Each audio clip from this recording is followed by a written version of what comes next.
Good morning, or whenever you watch this. It is a good morning. It's 55 degrees here in good old beautiful Muskogee, Oklahoma. And as my very good friend Rob Thomas pointed out, I haven't made a video in a while, and I apologize. But here's what's going on. I had a whole bunch of clips like I've been stringing together, and I realized watching them through that I forgot to make a video in different places, because what happens is I do a Periscope and then I completely forget to do the actual video. So it didn't make sense. It was stupid, so I deleted all the videos. So I'm just going to do one big one here of just kind of explaining what I've been up to for the last week or so. So with the big repair that I had, I lost a little bit of money, but I also lost downtime, having to give up several loads, having to relay a load. That hurt a little bit, so that week was shot. And then the week that the truck repair occurred, that week was shot. And then I had to be home for a few things and that. So basically the last 2 weeks have been shot to hell, but this past week I've been able to run Sunday to Sunday. It worked out really well.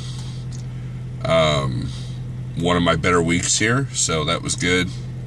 And hopefully by next week we'll be back on track, making the money I was making before. It's been an interesting week. A couple of days ago I booked a load out of a water place out of Dallas, and which I've done a couple of times. Usually they go to either Harrisonville, Missouri, or they go to Clarksville, Arkansas. Well, I get there, they also have a plant in Hawkins, Texas. So some of you might even know what I'm talking about. So I get to Dallas, and the load got switched around. It was actually Hawkins. My pickup numbers, trailer number, everything was for Hawkins. Well, I didn't want to do that because it was an extra 120-mile deadhead. So I ended up having them take all my loads off, and then I booked another one since I was there at that same plant that was going to Clarksville, and then I booked a string of loads, from there. Took about half an hour, or it took about 20 minutes, I think. And then I go in there and that same thing. So I gave up on that plant. Finally the mothership said, there's no loads coming out of Dallas right now. I'm like, out of that plant. I'm like, okay. So I booked another load out of Dallas, different place. Going to Joplin, Missouri. Or no, it was Branson, Missouri. Sorry. And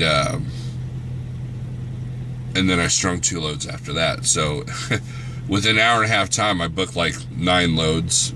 So, of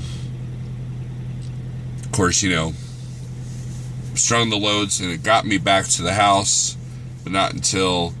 Here's the thing, if I would have kept on driving, I think Friday night to when my clock ran out, I'd be home right now.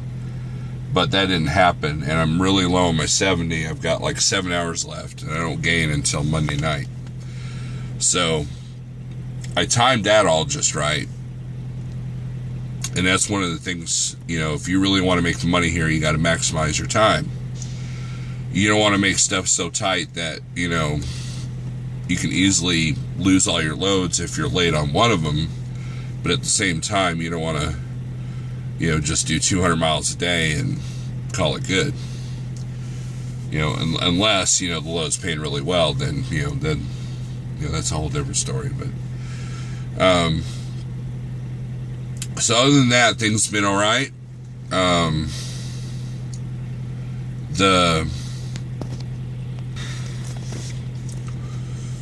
I will say this. I'll admit the last couple of weeks have kind of brought my spirits down a little bit, to the point that when I was looking at the option of getting another truck, I don't know if I could. I don't know if I have enough stamina or will or spirit to do another 5-year note on another truck.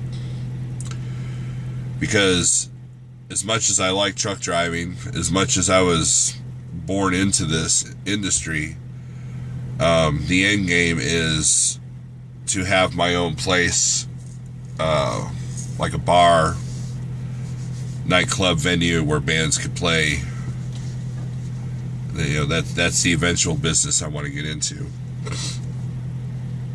So when it was looking like I might have to get another truck, I wasn't sure if I really wanted to do that. With that being said, this thing gets paid off in April. Thanks to the repairs, it won't be paid off early. So,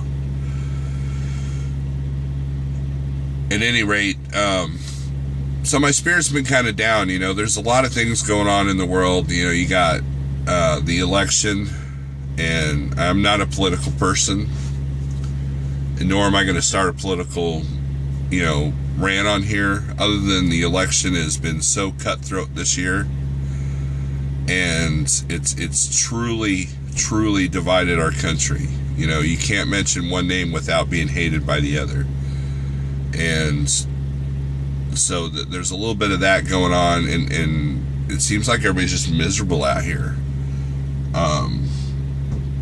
You got four-wheelers. I had a four-wheeler slam on his brakes in front of me out of road rage. I've had, truck drivers are quick to lash out at other drivers on the CB radio. There's a lot of negative energy, a lot of negative vibes going on, and it's only hurting the industry. It's hurting everything, really. And I'd like to see that change. That's, everybody talks about the brotherhood of the old trucking days, the 70s and 80s. And I was a kid back then, riding with my dad, and I saw that a little bit, but there's just a lot of people out here doing this job that don't like doing this job, and they're the ones that make it miserable for everybody else. A lot of these companies that have bad drivers, the bad drivers get blamed, but for me, the blame goes to the trainers. Everybody makes fun of Swift and how bad their drivers are. Well, it's not Swift having bad drivers, it's Swift having bad trainers. That's what creates that. And I'm just using Swift as an example. So, you got the old generation dying off or leaving, then you got the new generation that has no clue because they haven't been trained right. So, a lot of that comes into play, and that's why I do these videos. I met up with Rickenbacker. He's in our Periscope group. He was watching my videos from the early days, and he came over here to Snyder, and I got to meet up with him in Dallas last week, and nice guy, and it was cool to run into people like him, because he's the reason why I do these videos. These, people that are new and, they want to learn. So, not that I'm a master, not that I'm an expert. I just tell you what I've gone through, what I've been through, what my experiences are, and then we hope for the best. So, but other than that, everything's all right. I'm going to wind this video down. So, I'll go back to my normal routine of doing a video clip for each stop, and then maybe I'll do some extra creative stuff. I got my laptop in the truck with me, so maybe I'll start editing videos on there again. So everybody take it easy and be safe.